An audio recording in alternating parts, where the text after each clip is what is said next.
Adventures of Jungle Jim.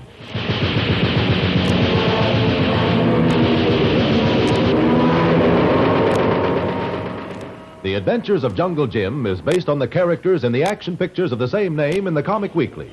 If you haven't read this delightfully entertaining comic section lately, you have a pleasant surprise in store for you. It's the tops in entertainment for the whole family. Where else can you find the top-rate cartoonists and artists that appear in the Comic Weekly? Such men as George McManus, who writes and draws Bringing Up Father, Percy Crosby, who does Skippy, Billy DeBeck's Barney Google, and a host of others. All in full color. All to be found in the Comic Weekly, which comes with your Hearst Sunday newspaper. Join the 11 million adults and 6 million youngsters who wouldn't think Sunday complete without it. And now, The Adventures of Jungle Jim.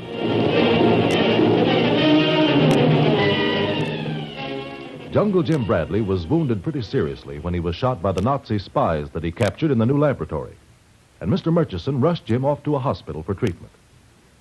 Now it is about a week later, and Jim, though weak as a result of his injuries, is feeling much better and is sitting up in bed and speaking to the nurse. Or rather, the nurse is speaking to Jim. Oh, but I think it's wonderful. I really do. With the way you captured those men and those spies. Oh, you were wonderful, Mr. Bradley. You really were. Now, look, Miss Everly, now, you needn't be modest about it. You were truly wonderful. Okay, I was terrific. But don't you think it'd be nice if I could get a little nap? Just a little nap. Not very long. Oh, you must rest. Those were the doctor's orders. See that Mr. Bradley gets plenty of rest. That's exactly what he said. Uh-huh. And would you like to help me get plenty of rest? Oh, well, of course, Mr. Bradley. Then, look, you must have other patients to look after. This is a big hospital, isn't it? Oh, yes, we have thousands of patients. And I'll bet they all would just love a little attention. Oh, well, we have plenty of nurses to take care of them. And you're going to hang around? Well, of course. I give up. Oh, well, you like company, don't you? I love it, but... Hello, Bradley. How's the sick man today? Sick man? Who are you kidding, Doc? I'm in the pink. How soon can I get out of here? Oh, 2-3 weeks. That long? Well, I thought you liked it here. It's wonderful, just wonderful. Now you're making fun of me. I'm sorry. Oh, well, you see, sir, it's so seldom that we get a real live hero here. You can't really blame her, Bradley. She's the envy of the whole nursing staff. Oh, and he's been so very nice, Dr. Sloan. Oh, really, Mr. Bradley, some of the patients that we have here... Now, no gossip. Well, I can't help it, Doctor. You take that Mr. Grogan in the next room. He's just about the most unpleasant person that I've ever... Grogan? Oh, yes. He's that fellow who asks so many questions. You'd think he was going to open a hospital of his own, the questions he asked. You know, I can't quite figure that man out. He's not my patient, but I've looked in on him a couple of times, and there's not a thing wrong with him. Maybe he just came here for the rest. Rest? I doubt it. So do I. Well, why should he keep a revolver under his pillow? What? Revolver? Well, yes, sir. I saw it yesterday when I was making up his bed. Well, you should have reported that immediately. Well, I know, Doctor, but I wasn't sure that I saw it, and I wanted to be certain. Although I searched the room when Mr. Grogan went up to the solarium for his sunbath, I couldn't find it. Why should a man want a revolver in a hospital? I'm afraid Miss Everly's been reading too many detective stories. But, Doctor, I could have sworn that I saw it. And you were right, miss. And I still got it, so reach. Hey, what is Grogan? Lucky I happened to be passing this room and overheard your conversation. Now, put that little gun down, mister. You're liable to hurt someone. Oh, a smart guy, huh? One move out of anyone that I don't like, and there's going to be someone hurt. Now, come with me. Well, where? You'll find out soon enough. Come on. Grogan, are you out of your mind? Get moving, Doc. You too, mister. I ain't going to leave you behind to phone for the cops. This man is very ill. He can't be moved. Yes, he can. Come on, you. Delighted. I wouldn't miss this little party for the world. Looks like he got us, Doc, Miss Everly. We'd better see what he's got on his mind.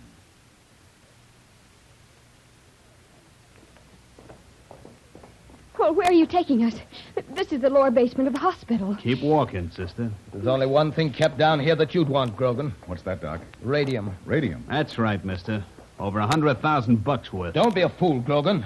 That radium won't do you any good. You won't be able to sell it. You'd be caught if you tried it. Suppose you let me worry about that. Keep walking. Right down at the end of this hall. That's where the vault is. Oh, so that's why you asked so many questions about the hospital. You didn't think I was just making conversation, did you, sister? You'll never get away with this, Grogan. Oh, no? Okay, Doc. Here's the vault. Open up. Grogan, for the last time. Open it or I'll... Better do what he says, Doc. That's right, mister. Now you're getting sense. But do you realize what this radium means to the sick people who need it? You're breaking my heart, Doc. Open that vault. Oh, please. Can't anything change your mind? Shut up. Doc, my finger on his trigger is getting awful nervous. You'll regret this, Grogan. Let's see. 20 to the left. Right, 53. You may get the radium, Grogan. But you won't get far with it. Don't make me laugh. Hurry it up, Doc. Get that ball open. There. All right. Now, in you go, all of you. Now, then, where is it? What's that? That, Mr. Grogan, would be the burglar alarm. So you double-crossed me, huh? You turned on the alarm. You turned on the alarm yourself, Grogan. What are you trying to hand me? That's right, Grogan. When you passed the photoelectric cells, you broke the beam of light across the entrance to the vault and turned in your own alarm. Every exit to the hospital will be watched now. Yeah? Well, I'll get away anyway, mister. Doc, get that radium and put it in this lead-lined bag here. Come on, get moving. Very well, Grogan. Still think you're going to make it, Grogan? You want to bet on it? I don't bet on sure things. Here, stop. Come back here, Miss Everly. Oh, all right, I'll come back. I thought you were too quiet. You tried to make a break for it, huh? The next time I won't call you. I'll stop you with a bullet. Hurry up with that stuff, Doc. I ain't got all day. Here it is.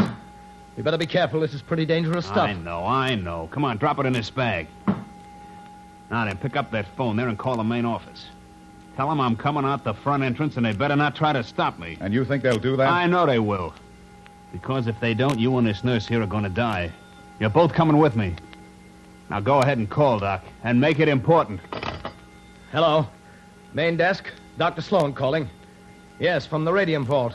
Tell them if they stop me, 2 people are going to get hurt. I was forced to open the vault by a patient. He's holding a gun on us and says he'll use it unless he's allowed to escape. Miss Everly and Mr. Bradley will be with him. Yes, he means business. Very well. Well? They'll let you through to protect our lives. Thanks, Doc. And this is for your trouble. No! Oh, you killed him. Why, No, you don't. Stand right where you are. Oh, you killed him. You killed the doctor. And that's just what'll happen to you two if you give me any trouble. Now get moving. I got a business engagement coming up. You've got more than that coming, Grogan. Maybe you have too, mister. Maybe you have too.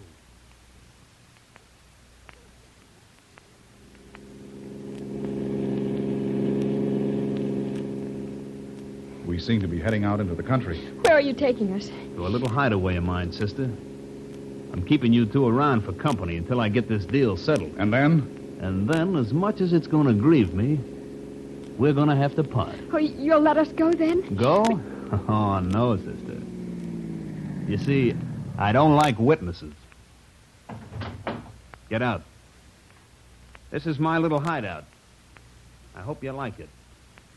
I'm sure we're all going to be very happy.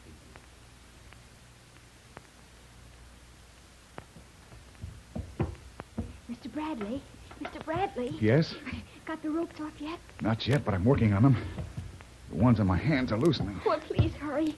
He's liable to come back in here any minute. Doing the best I can, Miss Everly. There. My hands are free. Oh, good. Now, it'll just take a minute to get my legs untied, then I'll help you. Oh, feels good to be able to stand up again. Let me see about yours. Oh, listen. A car just stopped outside. Yes, looks like our friend Grogan is going to have company. Would you think it's the police? No such luck. They haven't had time to trace us. Where are you going? Over to the door. You're okay now. I'd like to listen to what Mr. Grogan's visitor has to say for himself. Oh, but Mr. Bradley... They're talking. Hey, you're right on time, Mr. Kushiwaya. Yes, Faulkner says a virtue which I have cultivated. A chap. Our friend Grogan keeps strange company. Would you suppose he's going to sell the radium to him? I wouldn't doubt You have obtained the commodity which I commissioned you to obtain, Mr. Grogan. Right you are, Mr. Kushiwaya. You will be so kind as to give it to me. Oh, sure. But first I got to see the $100,000. Yes, please. The 100 grand. The money. The $100,000. it. He's lower than I thought he was. Oh. Doing business with the Japs. Your speech is very strange, Mr. Grogan.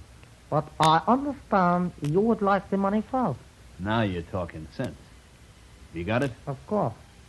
Here, Mr. Grogan. And now, please, the radium. $100,000. Thanks. And here you are. Nice and safe in the lead-lined bag you gave me to carry it in. I cannot tell you how overjoyed my country will be at the success of my mission. Yeah? There is only one thing that could possibly make my country happier. What's that? That I obtain the radium and retain the $100,000. Say, wait a minute. What are you driving at? You will please be so kind as to return now the money, Mr. Grogan. Oh, you... I have a gun. I can use it. Try to double-cross me, will you? Oh! So sorry, Mr. Grogan. So sorry you were unreasonable, and I have to... Come on, we've got to stop him. Well, it's locked, sir. He's driving away. Look out. I'm going to break this door down. Oh, it's pretty solid. There, come on. All right. Well, there, look. That must be his car just turning the bend up ahead. Quick, get in Grogan's car. We're going after him.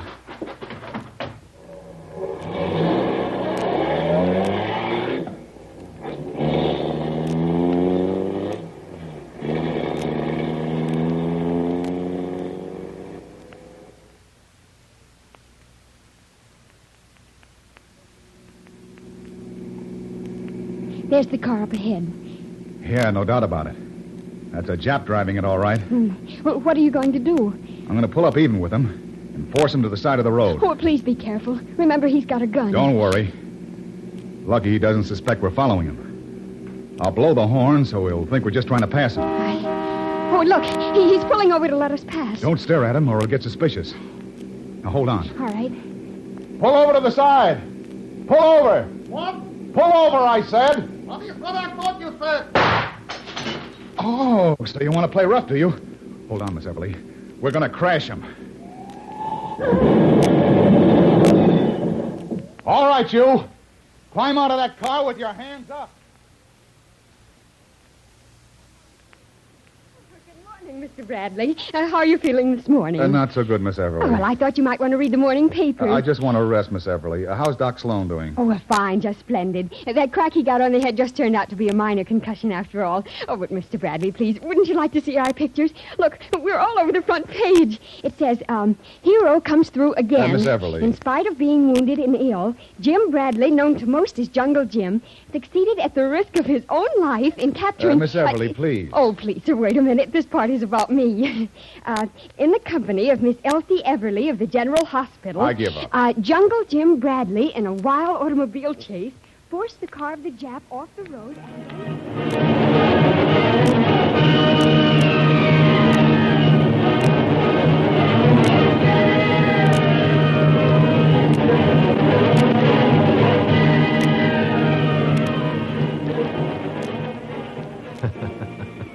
And so Jim is a hero with his permission or without it. Listen in next week for another exciting adventure of Jungle Jim. Remember, you can follow other adventures of Jungle Jim every Sunday in the Comic Weekly. 18 pages of comics and action pictures in full color, containing the work of the world's best cartoonists and artists. Join the millions of adults and youngsters who look forward to Sunday reading for amusement and interest with the Comic Weekly. Remember, it comes to you with your Hearst Sunday newspaper. Don't miss it.